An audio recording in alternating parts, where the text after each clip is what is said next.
Thank you, everybody, for coming to the Aaron Torres Podcast YouTube page. If you could do me a quick favor, see that little subscribe button at the bottom of your screen? Go ahead, click that subscribe button. Really does help our channel grow, our audience grow, and I really do appreciate it more than you know. So click that subscribe button. Appreciate your support. Now, here's the video that you came here for.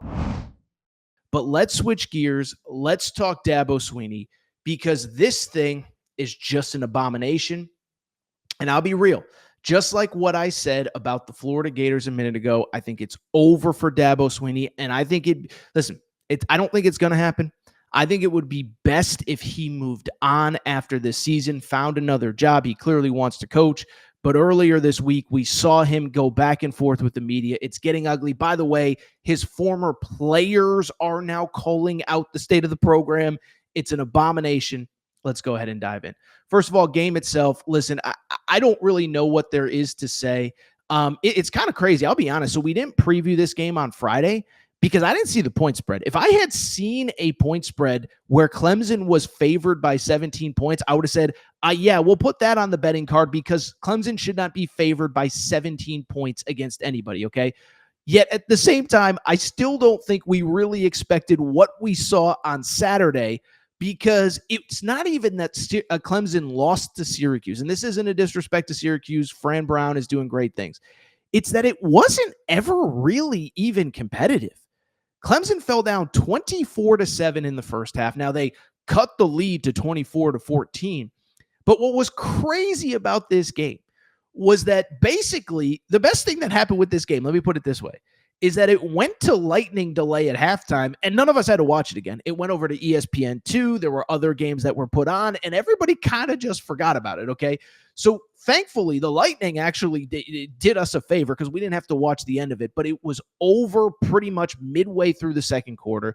You could tell that all the issues that Clemson has had over the course of the first 5-6 games were not going to change. And I'll say this.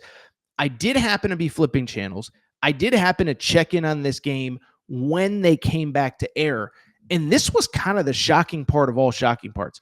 They were interviewing Dabo on the sideline heading into the fourth quarter. And I think it was Dave Pasch and not Dave Pasch, Bob Wischusen, maybe? Is that guy's name? But it was him and Louis Riddick. And they picked up on this as well.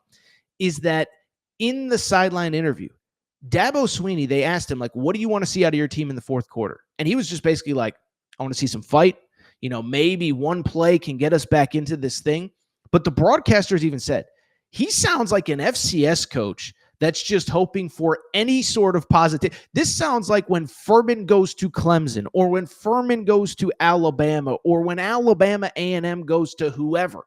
This isn't supposed to be what Clemson is supposed to be, but that's who they are as they lose 34-21 in a game that isn't really even competitive, okay?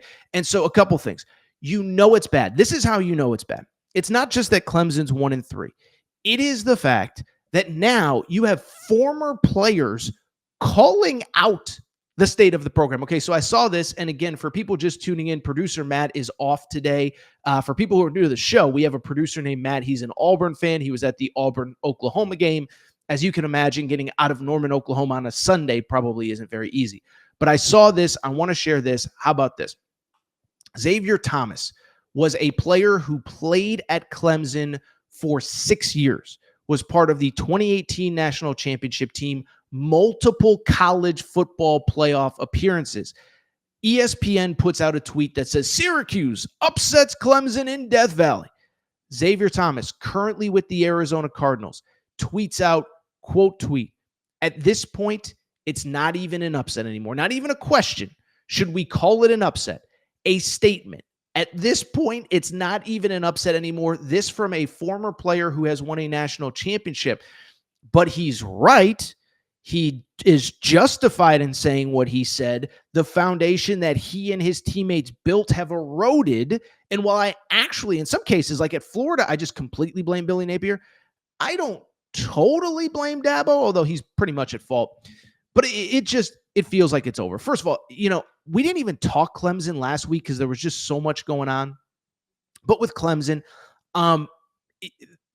why it's over is because this had to be the year. You know, I know we're supposed to never say never, and you never really know in sports and things can change. If Clemson can't get it right this year, guess what? It ain't ever going to happen, okay? And you know how I know that? It's because, listen, they had a great run. This is incredible. So they had, I believe, about 7 or 8 straight years of 0 or 1 losses. This is now their 5th straight year with 3+ losses. And very clearly, it is still very early in the season, right? So 3 losses, 1-3. And I do think what makes this season so different is that this was the season where it was all supposed to come together. Last year, in hindsight, we can acknowledge, kind of got lucky to get into the college football playoff. You needed, ironically, Syracuse to beat Miami on the last day of the regular season. You get into the ACC championship game. You win the ACC on a walk-off field goal and get the auto bid. But you got lucky to get into the college football playoff last year. But this was the year where it was all supposed to come together, right? This is the year that you were supposed to sit there and say, okay, this is the time that Clemson gets back to being Clemson. And if it doesn't happen this year, it might never happen, because this is what was at stake this year. You had a 3rd-year starting quarterback in Cade Klubnik. You had a 3rd-year starting quarterback in Cade Klubnik that's in his 3rd year in the same offensive system under Garrett Riley.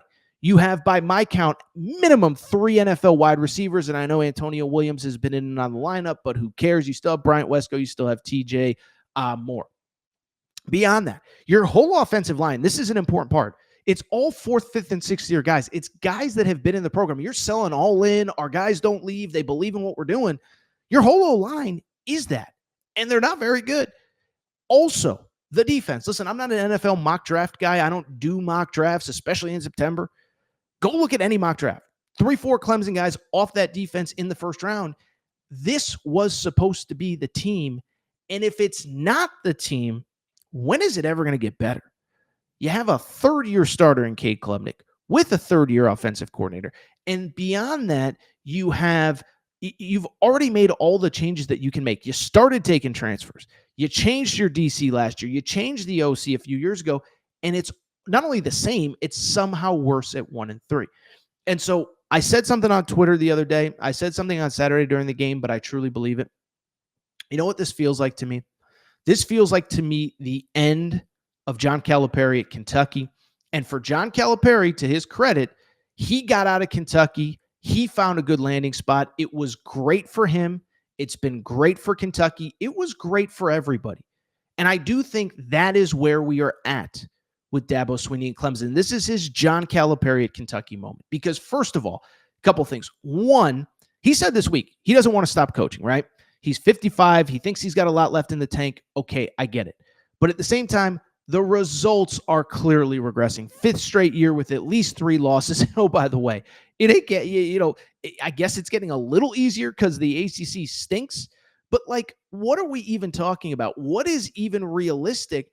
And you're fighting with the media now. You're fighting with the fans and the administration through the media. You're basically threatening the administration to fire you. If you listen to the press conference, we didn't even talk about it the other day, but if you listen to the press conference, Dabo said, if y'all don't want me here, go ahead and get rid of me. Like, that sounds like a guy that's defeated and frustrated with the situation and frustrated with where he's at, but also frustrated with the pushback that he's getting.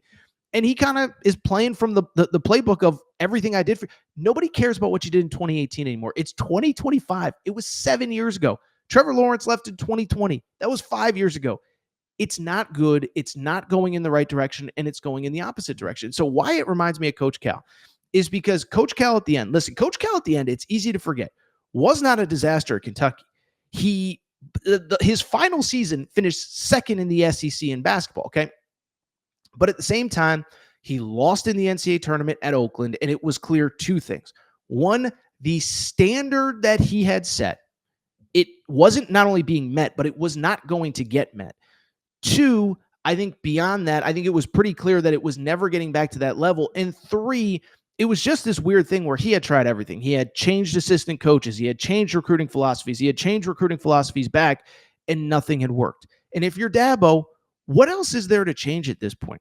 You went into the portal. You changed OCs. You changed DCs. And I just think a fresh start would be good for everyone. Now, I think a couple big questions.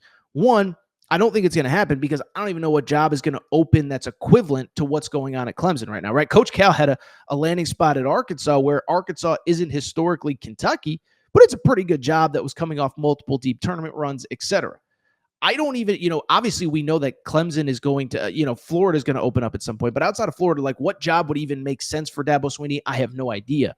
But 2, I just think he's too stubborn. And 3, I'll say this, I don't even know what kind of coaching candidate he would be in 2025 if he's not willing to use the portal and he's going to be the same stubborn guy that he's always been. So I don't really know what else there is to add on Clemson, but this was supposed to be the year. This had to be the year where you figured things out. You do not. And now it just feels like it's over. It just feels like it's getting ugly. And I'll be transparent. Again, if I was Dabo, I'd try to figure out a way out. I'd try to figure out if there's an equivalent job because it just feels like everybody needs a fresh start.